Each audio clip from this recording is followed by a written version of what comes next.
Namaste nerds, this is Navanad, Budget Pub Stomper. Today we're going to be talking about Shiko and Narset Unified. This is a 4-mana Jeskai 4/4 flying vigilant human spirit dragon.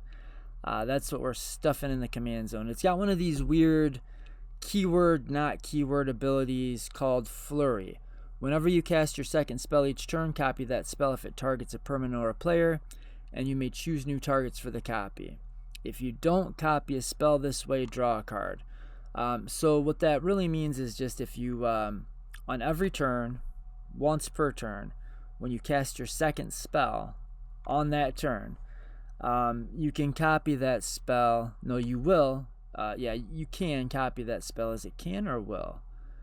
Each turn, copy that spell. And you may choose new targets. Okay, so you will copy that spell if it has a target that is a player or a permanent. Now, if you get to your second spell cast on a turn, but the second spell is not targeting a player or a permanent, then you're going to draw a card instead. And so, to me, just at a glance, just kind of reading over this, it just seems like it's a really nasty value engine. It's a pretty big, 4/4 flyer with vigilance. It's going to allow you to pressure your opponents, beat them down, while kind of keeping a blocker up so you can stifle like aggro-y kind of stuff. But it reads like a control value engine. This Jeskai commander just obviously wants to be built as a control commander, right? And as you start building the deck that way, it works. And I think it's exactly the way you do want to build the deck. But Jeskai kind of has this weird identity crisis, right? For cEdh, or we'll say for competitive commander. Jeskai can't really seem to decide whether it wants to be a control color, or if Jeskai can't decide if it's control colors or if it's storm colors. And never is that dichotomy or argument, debate more clear than when you are trying to build this exact deck, because this deck wants to be a control deck and it wants to be a storm deck, and we'll get into that as we go. But really, the way that I kind of came down on the whole thing was I didn't fight with that. I just embraced that as the identity of the deck. This is going to be a control deck that is able to hopefully 3v1 the table for a bit while it turns the corner, and then when it turns the corner and starts taking control, it's going to be sticking mana engines and value, like card draw engines and mana engines, until it gets to a point where it's able to put together a series of unfortunate events for your opponents, and likely storm off in one big turn. Well, not technically one big turn, not always, because in Goldfishing, what I found comes up a pretty good chunk of the time is you're winning with extra turns. So we'll get to that. Normally I want to start with the main combos of the deck and kind of go from there, and I think that's the way you should build your decks too. That's not the way I built this deck. The way I built this deck was different than the normal path I take. Here I jammed every cantrip that is instant speed so that I can cast on all of my opponent's turns, or my own turn, so that I could really make sure that I was able to maximize the number of times I'm able to cast 2 spells on each turn. And then depending on how you sequence it and which cards you use, you can sort of then determine whether you want to double Swords to Plowshare or a Braid, or if you want to a Braid and get a card draw. So the cards are going to be flowing. Your opponent's permanents are going to be getting murdered. You're going to be holding up counter magic, and you're going to be looking for the point where you can stick a card draw engine and stick a mana engine. And then once you've got a card draw engine and a mana engine and a good grip of cards, that's when you're going to look to turn the corner and go off and try to win the game. Now, sometimes it's just going to be as easy as Dual Caster Mage, Twin Flame, GG's, right? Sometimes that's just how it's going to go. But it's not going to be like, turn 3 or turn 4 when you're going to do that. That's not what we're doing. We are trying to stick engines. We're trying to keep our opponent's threats off the board. We're trying to stop our opponents from winning, stop them from setting up engines that could overtake us in the long game. And we're trying to drag them into deep water and fucking drown them. That's what you want to do with this deck, I'm sure of it. Now, this might look like kind of a lot of creatures. Well, it's not a lot of creatures, but based off of what we're trying to do with the commander, it's more creatures than you might expect. But if you take another look, really, one of these is going to be a land a pretty high percent of the time. One of them is a tutor. So really, we've got 8 creatures. And of those 8 creatures, one of them is Dualcaster Mage, which is actually just a win condition. It's part of an A+B combo.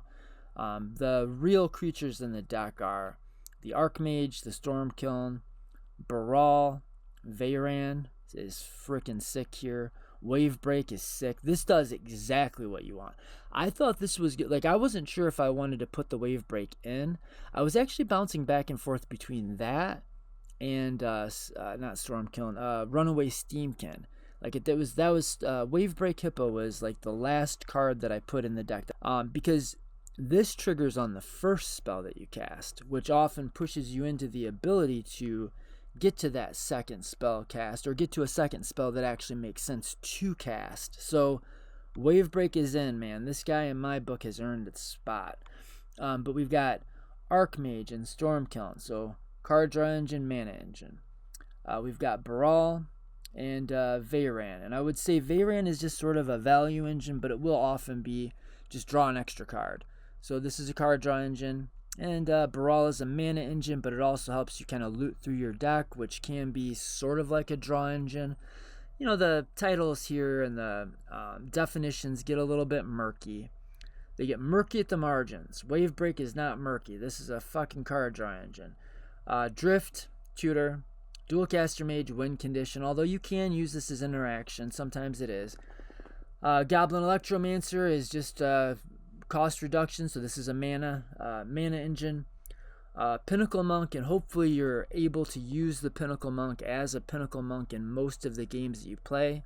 That's what it's in the deck for. That's what it does best, and it goes hard when it goes, and it does a lot of work in the deck. Speaking of doing a lot of work in the deck, Rail Monsoon Mage. What is this guy? Well, first and foremost, he's a mana engine. He's just like a Goblin Electromancer, but he's a Goblin Electromancer on crack. This thing is freaking ridiculous. This is going to be the way that you win a lot of the games that you do win. Now, you're not playing this like a Ral deck. This isn't, Hidden Commander Ral. What this is Shiko and Narset control. And then eventually when you have a situation where you feel like you can pull off a win, you go for it. And the win, if it involves Ral, it's going to be like, you're going to go to your turn, you have your Ral in play, you're going to ritual, you're going to cantrip, you're going to ritual, you're going to cantrip, you're going to cast a bunch of spells, you're going to flip this guy, and then you're going to negate the dude. And when you negate it, it says exile the top 8 cards off the top of your library, and you can cast instants and sorceries from among them without paying their mana cost. Now, this is non-deterministic Storm in a freaking control deck, and I know that looks funny, but it's not ha-ha funny, right? It's interesting. I think it's going to do work. I mean, obviously, it's just a better Goblin Electromancer most of the time. But you flip this thing, and it's going to be nasty. And it actually does have an uptick ability, too. So it's got the +1 until your next, until your next turn, instants and sorcery spells you cast cost 1 less. So it just stays the little mana engine. So if you only cast 5 spells and you decide to flip it, you can keep plussing it. And if you can protect it, then sure, go for it. Why not? And you can keep plussing it. But you really want to get this thing to 8 and then flip it. So you need 6 spell casts and a successful flip of a coin. Flip this prick over and go to town. Most of the time, I think that's going to end with you winning the game. Negate, when you exile 8 cards from the top of your library and you get to cast all your instants and sorceries for free, probably going to be hard to lose after that. That's the creature suite. Let's get into the combo. The first, I guess, easy combo is going to be Dualcaster Twin Flame. Probably you know that combo. We've got Muddle of the Mixture. Muddle the Mixture can find our Twin Flame. Drift of Phantasms can find our Dualcaster Mage. And we also have the 3 mana, the Electro Duplicate, that you can also find with Drift of Phantasms. If you happen to already have the Dualcaster and you get your Drift, you've got Electro Duplicate, which will still do the same thing. And this Electro Duplicate and Twin Flame, these are not dead cards in this deck, because making a second Stormkiln Artist when you're trying to go off for the win, we are waiting until we've got the board controlled, and we've been able to set up strategically our pieces, and when it feels safe, we're going to go, and we're going to try to pop off either just a Dualcaster Mage Twin Flame, a manual Storm Off, or there's a couple of like backup combos. We have Reiterate in the deck, and you have a Ritual, be that Inner Fire, which adds a red mana for each card in your hand, a Mana Geyser, which adds red mana for each tapped land your opponents control. Remember, we're not trying to go off on turn 4. We're probably looking to go to like turn 7, 8 here. Like, we're going deep with this. We're going into the late game. So Mana Geyser, if it produces 7 mana, which is not a tall order, then you can go infinite mana with Reiterate.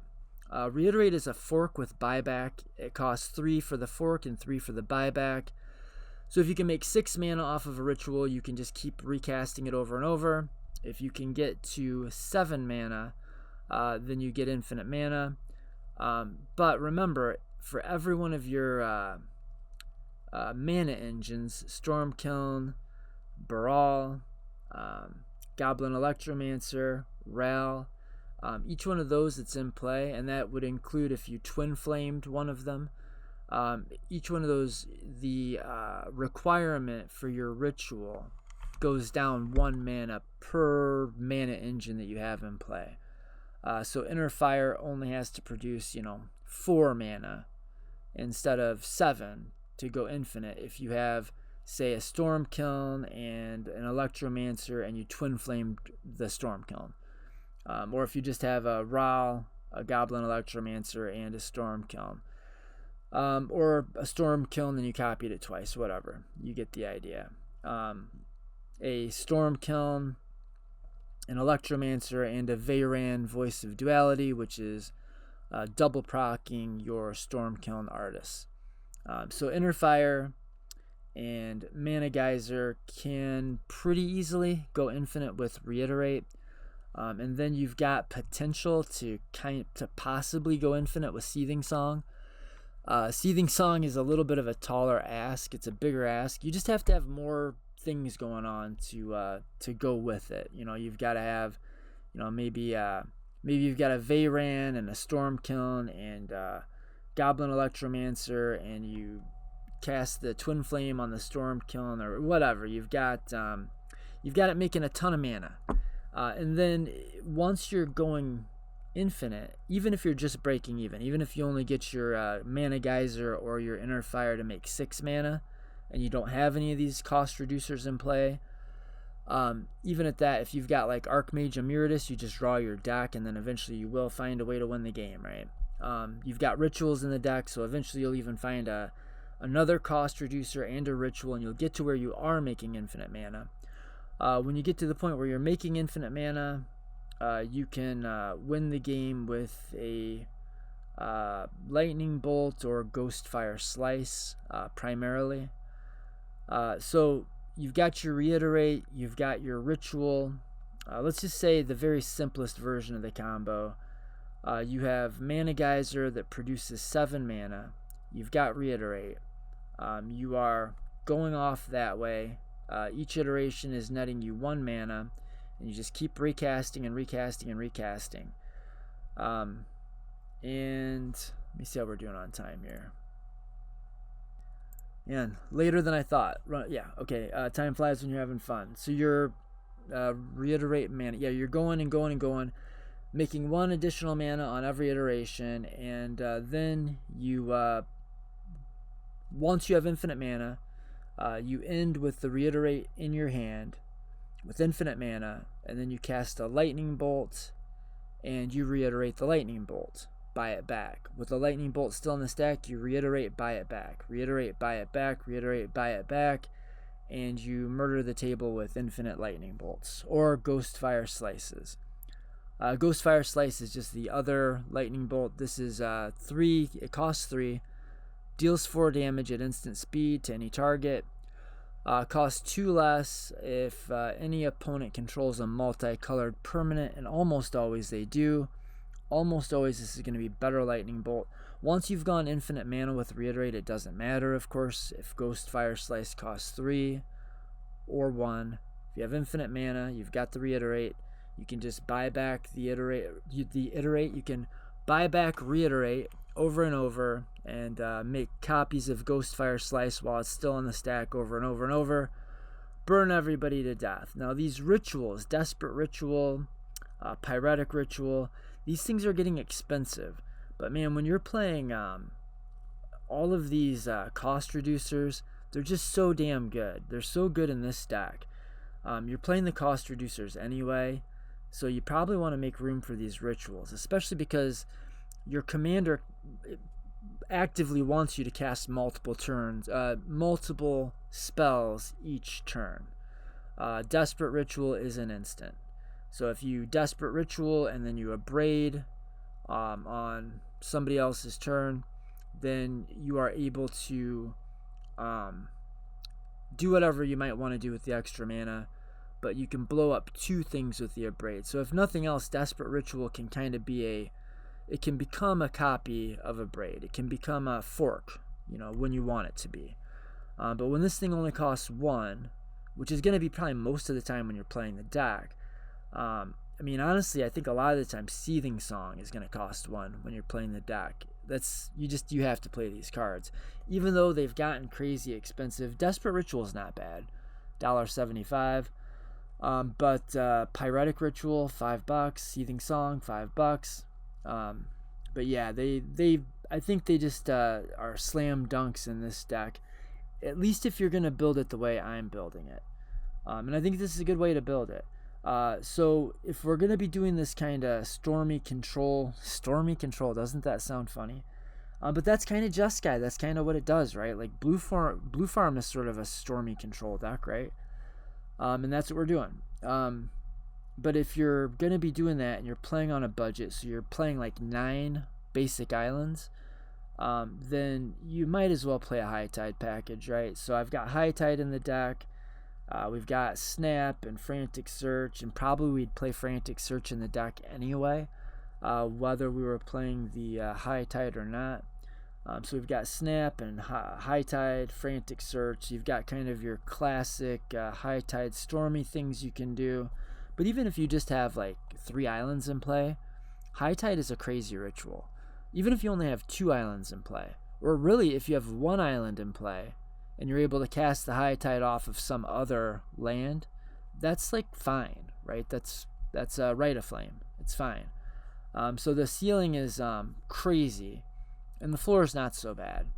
The actual floor would be literal do nothing, but you're probably not going to cast it then, although occasionally you might, just to get to your second spell.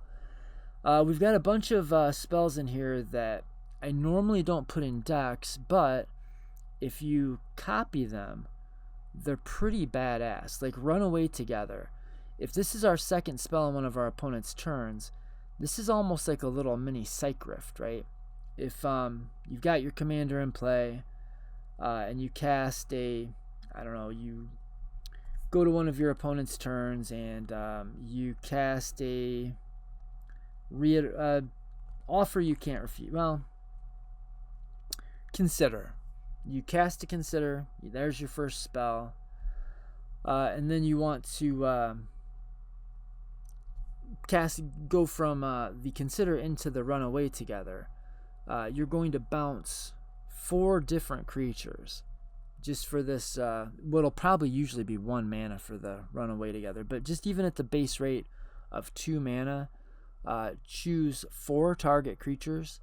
Now you're going to do 2 copies at a time, so you're going to have, the first one will be choose 2 target creatures controlled by different players, return those 2 creatures to their owner's hands, and then you'll do that again. You don't have to do 4 different players. You just have to do 2 different players. And sometimes you'll use that on your own Pinnacle Monk because you need a land, or you want to re-trigger its ETB. Or sometimes you might have Dualcaster maged early to stop a win, or somebody casts a tutor and you flash your Dualcaster mage in to copy the tutor. And then you later on you run away together and you bounce your Dualcaster mage to hand and somebody else's thing that you want off the board, and then you can go for your win, just for instance. We've got Disenchant, Abrade. We've got my favorites, my 2 favorite pieces of interaction in budget. Hands down, not close. Bolt Bend. Well, Bolt Bend, I mean, just this is my strictly favorite budget piece of interaction. I love it when I'm able to play in a deck. And basically that's just going to mean if your commander has 4 power, you get to play my favorite piece of interaction. For budget competitive, which is 1 mana deflecting swat, Bolt Bend. We've got the other one too, Stubborn Denial. It's 1 mana for counter target non-creature spell unless it's a controller pays 1, so it's like Force Spike kind of. It's negate Force Spike. And then it's ferocious, so if you control your commander, or maybe like a Veyran that's big, if you control a creature with power 4 or greater, counter that spell instead. So then it just becomes 1 mana, counter that spell, period. Sick. I love it. I think it's just really cool design. It's a rate we don't get. You don't get 1 mana negate. The closest you get to 1 mana negate is an offer you can't refuse. And you have to give your opponent treasures, 2 of them. So in this deck, you might say, I might argue that Stubborn Denial is better than Offer in this deck. You know, it will be a high percent of the time. So because I'm running all of these mana cost reducers, I didn't prioritize 1 mana interaction quite as much as I normally do. And instead I looked for more instant spells that are slightly higher value, but that cost 1 pip and then a colorless. Like we're playing Abrade. Bolt Bend can, even if you don't have your commander out, get down to 2 or 3 mana. But Abrade, Cast into the Fire, which kind of has that same run away together feel. Like where normally I wouldn't, I don't think I have this in any of my other decks, my budget decks. In this deck, I just thought it was too good. Like, if Run Away Together with our commander out is kind of like a Psych Rift at home, then Cast into the Fire is sort of like Fire Covenant at home. But it's sometimes it'll just be better Fire Covenant. So if you get to copy this thing, you get to deal 4 damage doled out however you want to among any number of target creatures. Well, is that right? Yeah. Well, up to 4, right? But that's 2 mana, 1 colorless and 1 pip. Delay, 1 colorless, 1 pip. Disenchant, same. Fact or Fiction usually doesn't make my decks because that 3 and 1 is a little bit high. But I think it does fit this deck pretty well. And it's an instant speed. I mean, it goes with the deck. But still, I don't know if that'd be quite enough. But again, we're playing all these cost reducers. So if you can cast this for 3 mana, it's pretty damn good. If you can cast it for 2 mana, it's broken. Right? Frantic Search, kind of the same thing. This is... as soon as you reduce the cost of Frantic Search, it's a ritual, even without having the High Tide. So like I said, even if I wasn't playing High Tide, Frantic Search would be in the deck. It does kind of everything we're looking to do in the deck. But if you have a High Tide with a couple of islands in play, and you have a cost reducer out, then Frantic Search can become like a mega ritual, especially if you can't copy this. Draw 2 cards and discard. No. I was going to say if you're able to copy it with your commander, but this does not target, so you can't do that. Mana Leak, often going to be 1 mana, counter target spell unless it's control, and it's just spell, period. Full stop. It's not a negate. It's just counter target spell. So it can be a creature or a non-creature unless its controller pays 3 mana. If your opponents are playing good decks, they're not going to have 3 mana just laying around very often. And sometimes this will be 1 mana to do that. Mystical Dispute, same kind of thing, even if you're running it into a not blue thing. Oftentimes your cost reducers will help you pay the additional colorless. Negate, Snap. Like I said, run away together, reiterate. I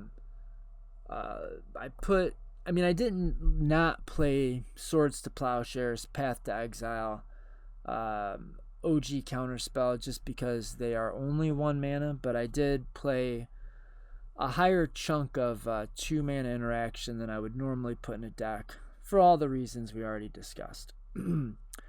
That's kind of the deck. We've got Mana Rocks, we've got another value engine that if you stick this and then you're able to untap with a good chunk of mana, oftentimes you're going to be able to just go for the W right then and there. Whirlwind of Thought is fucking crazy. It's just a little bit cost prohibitive to find its way into too many cEdh decks, but I don't know. We might just be sleeping on this one. Whenever you cast a non-creature spell, draw a card. That's not instant or sort. That's any non-creature spell. Draw a card. Stick that and have like 5 cards in your hand. Untap and try to lose. I don't think you'll be able to lose. The only other thing I think is worth discussing is the namesake. Let's do the Time Warp again. So we've got some tutors, and we've got ways to work our way through our deck. We're going to be drawing cards. We're going to be rummaging and looting and all of those things, and hopefully eventually finding a tutor and tutoring.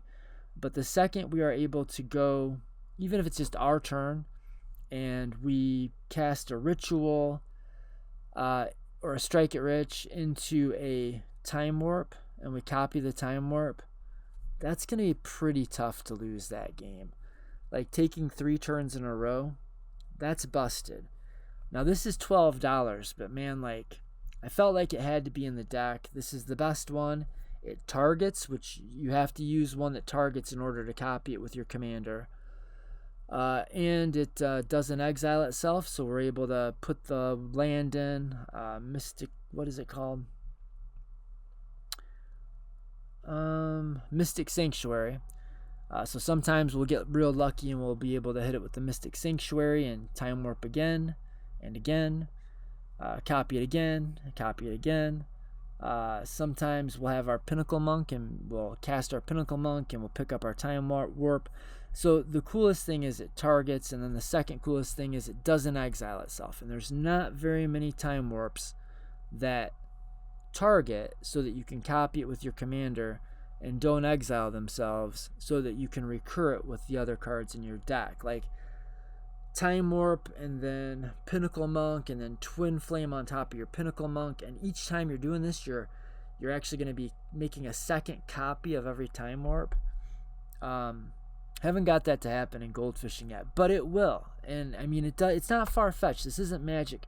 It's a little bit Magic Christmas Fairy Tale Land, but it's not totally, right? Karn's Temporal Sundering is another version of this effect. It does allow you to copy it with your commander. Unfortunately, it does exile itself, so there's just no replacing the OG Time Warp. Time Warp is the gold standard.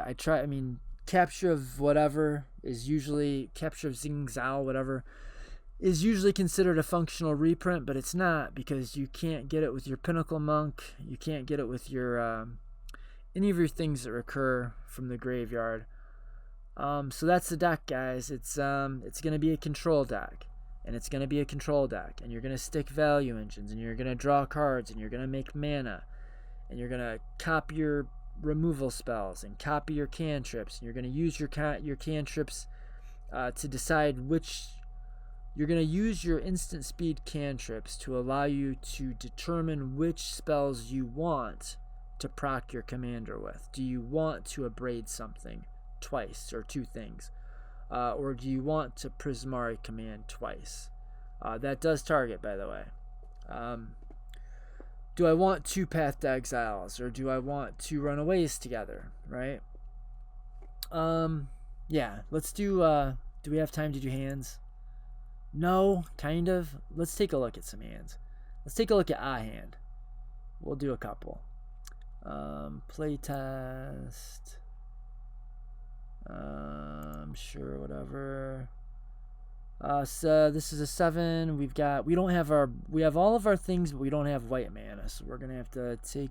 Wait, which? We've got all of our things. Okay, so we will draw for turn. Oh wow. Okay, cool. Yeah, we're all hooked up on mana. We've got our white source. We've got a ritual. I think this is more or less what you want your hands to look like. From the Goldfishing I've done, this is pretty much a perfect starting hand, I would say. You could just play this out turn 1. It doesn't matter.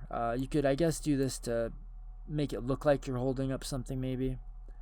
Because the Sulfur Falls will come in untapped on our next turn if we want to play that. Go to next turn. We're going to drop Sulfur Falls. And so turn 2, we're going to play our... We have all of our colors now. We'll be able to go to a turn 3. I think a difficult decision is going to be whether you want to actually play your commander on turn 3, or if you want to wait until turn 4 so that you can guarantee to get value out of it. But here we're just going to get greedy and make it look cool, because we're gold fishing and we don't have any opponents, and we're just going to go ahead and put our guy out. Next turn. Which one is this? Oh, sick. I thought this was going to come into play tapped, in which case we might have wanted to play this out. We are mana hungry in this deck. I was up to 34 lands until I realized that I absolutely obviously had to play Pinnacle Monk. No, we can play this. We can play this untapped. Alright, so now is the time when we start doing crazy shit. So do we want to hold up and... hold on a second. Do we have enough to go 1, 2... No.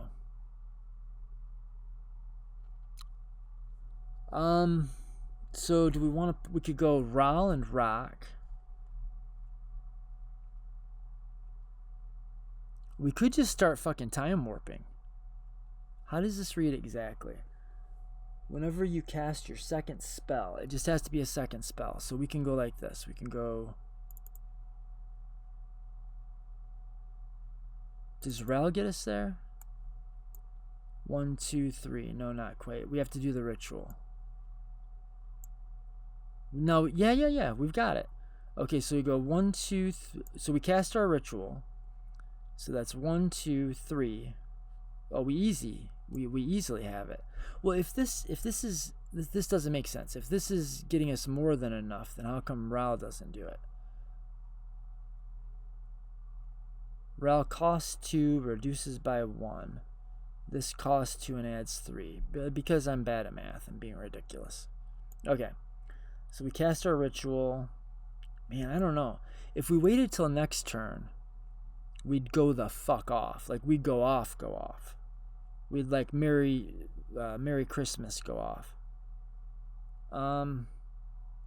If you're not picking up what I'm putting down here, we can put a mana rock down and our Ral. And if we do that, then we go to our next turn, then we'll be able to ritual Time Walk, right? And then on our next turn, we'll be able to cast the Pinnacle Monk, pick up the time, our next free turn, pick up the Pinnacle Monk, pick up the Time Walk, cast it after we cast our ritual. We could save our ritual to double proc that turn and get another copied Time Walk. And then we'd go again with the Pinnacle Monk by using the Electro Duplicate to copy the Pinnacle Monk, which would double proc again. We have to do that.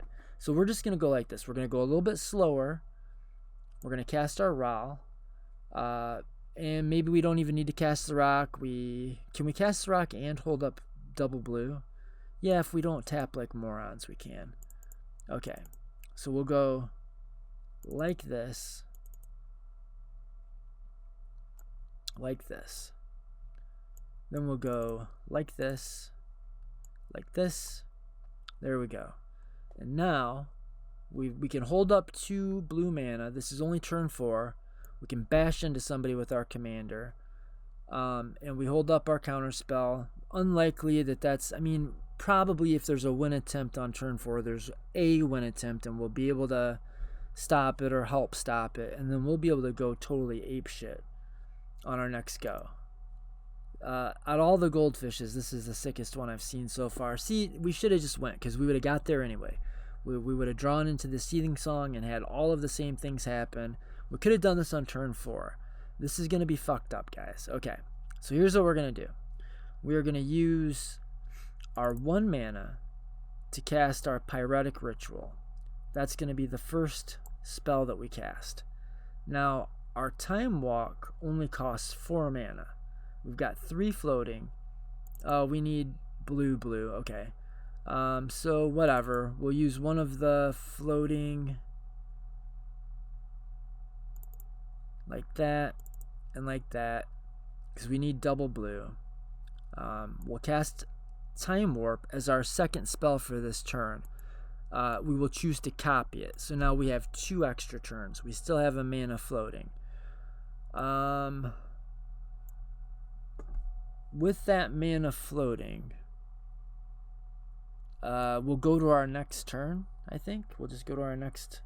So we'll bash somebody, bang. Now we've got 2 extra turns coming. 2 extra turns in the bank. So we're on turn 5. We'll go to our first extra turn. And we will, as our first spell that we cast, we're going to cast our Pinnacle Monk. So 1, 2, 3, 4, 5. And we're going to pick up the Time Warp. Then we're going to go to our next extra turn spell. And on this extra turn spell, on this extra turn, we're going to cast 1, 2, getting us to 5. And we're going to go 1, 2. We're going to have extra mana floating. We're going to cast a Time Warp, proccing this guy, giving us 2 more extra turn spells. And then on our next extra turn, we're just gonna keep doing this. We're just gonna keep doing this. On our next extra turn, we will cast the Electro Duplicate for 2 mana because of our Ral. And we're gonna Electro Duplicate the Pinnacle Monk. And we're gonna get our Time Walk back. And then for our second spell cast for this turn, 1, 2, 3, 4, we're gonna cast a Time Walk that is gonna be doubled. And then we're gonna go to one of our next extra turns. I don't even know how many extra turns we have banked, but I think it's pretty safe to say we've won this game. We could probably just beat people to death. So that's sick. That's not gonna happen every game, obviously. And a lot of like the coolest shit you're gonna do is gonna actually be on your opponent's turns when you're going through. You know, you do cut yourself off on value, but a little bit, you know. But how many times did we cast? Because every time we cast the Time Walk, we got 2 extra spells in reserve, and I think we cast it 3 times. So I think that means we had 6 extra turns. We started with 5, so I think we still have 2 extra turns coming, and just still right now. Next turn. I mean, not a whole lot else is happening though. Oh yeah, that's right. No, we can. This is kind of messed up. We've got the one that has flashback, so we can actually proc the. We can do it again. So we can go 1, 2, 3, 4. No, it's only 3 because we've got this thing out. Ral out. So we can Electro Duplicate, making a copy of the Pinnacle Monk, getting our Time Warp back, and so we're flashing this back is what we're doing. And then 1, 2, 3, 4.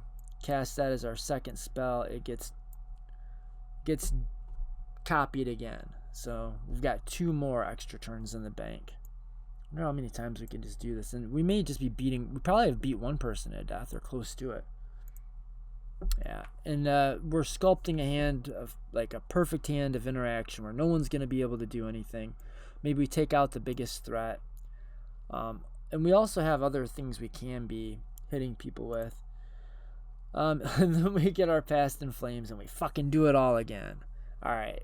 That was, I don't know, that's going to be a tough act to follow. I think I'm going to call that good enough. Let's take a look at a couple maybe hands. Looks good. Looks like another banger. Got all our colors. We've got ramp. We've got things to double. Yeah, this is fucking sick. This deck is kind of cool. Draw for turn. Got a tutor. Perfect. Perfect hand. Another perfect hand. We would go like this. Like this. Go to our second turn. Oh, love it. Love it. Just what we need. Probably we would tutor up the fucking time walk. That's disgusting. We might want to, just to be mana efficient. We don't have any interaction really. So maybe we would want to use the solve the equation, or maybe we'd want to hold off and wait until we know kind of what we want to get. Because it might not be a time walk. It might be, because we've got the consider. If we could go consider into time walk, we can proc and get the copied time walk. Time warp. Now you understand.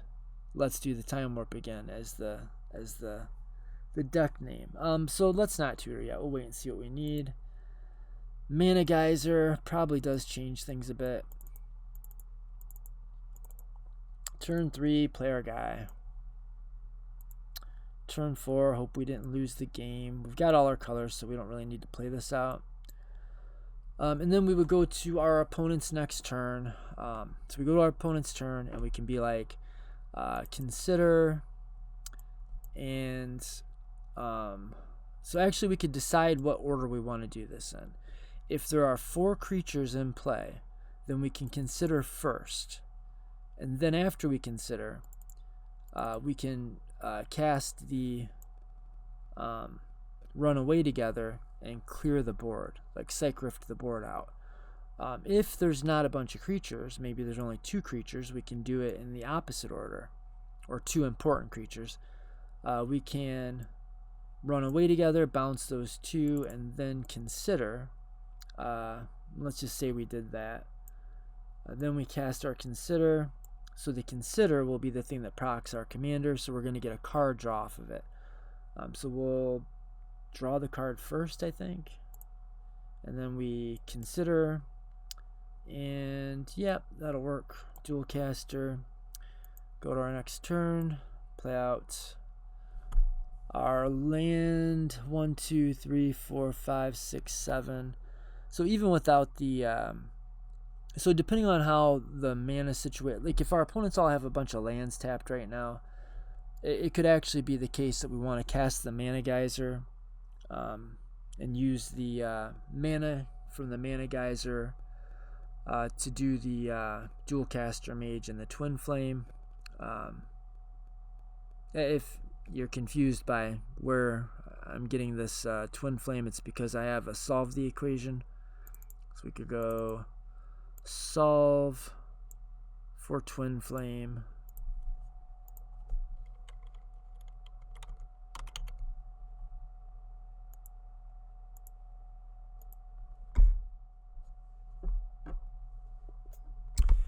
Okay, so the second spell that we cast this turn is going to be, if it's Mana Geyser, we copy it.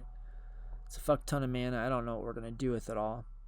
Or if we decide to just do the twin or the dual caster. Do we have enough mana? 1, 2, 3, 4. Oh, fuck. I guess we actually have to use the ritual. Okay, so 1, 2, 3, 4, 5. This is the second spell that we've cast this turn, so this is going to proc our commander. We draw a card. And we've got a Twin Flame that we're going to cast. We've got 5 mana floating. Twin Flame is going to be targeting the Shiko and Narset. And then we're going to flash in the dual caster and just have a nice clean turn 5 win. And so that's a look at the deck, guys. That's what I came up with. I think it works. I think the deck seems to be running really well. I don't expect every game to look like this, or definitely not the last game, but it's always doing something fucked up, you know? The deck is always doing something messed up. And this is a great value engine, and in good colors. Until next time, word to your mothers. East side till the day that I die. West side also. Peace be with you, not you, mother. And namaste, bitch. No. Namaste, ho. Namaste, nerds.